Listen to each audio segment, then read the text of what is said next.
Akibat perang Rusia-Ukraina bagi dunia Melayu. Perang yang terjadi antara Rusia dengan Ukraina akan memperparah krisis ekonomi di tingkat dunia. Tidak terkecuali masyarakat dunia Melayu. Etnik Melayu tidak hanya tersebar di Indonesia, melainkan juga di Malaysia dan Thailand Selatan. Kembali melihat ke belakang, penyebab konflik Rusia-Ukraina dimulai tahun 2013 ketika Presiden Ukraina mulai membangun kesepakatan dan ekonomi dengan Uni Eropa. Setelah itu, ditambah konflik terus terjadi karena gerakan separatis di Ukraina. Konflik antara Rusia dan Ukraina sudah dapat dipastikan akan rugi di sektor perekonomian global dan dapat mengganggu proses pemulihan ekonomi dunia di tengah pandemi seperti ini, termasuk perekonomian masyarakat Melayu. Ukraina bukan anggota aliansi NATO, yang berarti NATO tidak berkewajiban untuk meluncurkan serangan bersenjata terhadap Rusia untuk melindungi Ukraina. NATO adalah aliansi militer yang terdiri dari 30 negara termasuk Inggris dan Amerika Serikat. Supply chain akan terganggu,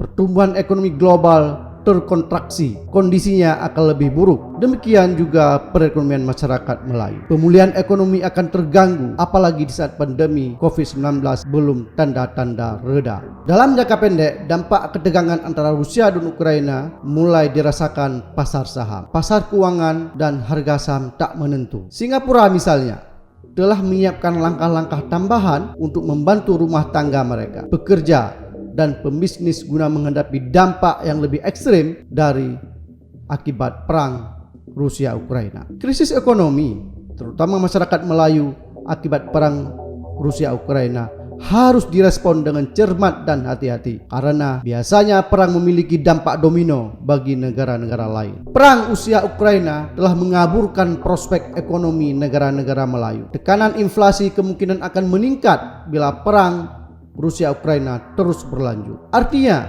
di era postmodern seperti ini, perdamaian adalah kunci kehidupan yang tenang. Karena satu bagian negara yang berperang, maka negara lainnya akan tergoncang perekonomiannya.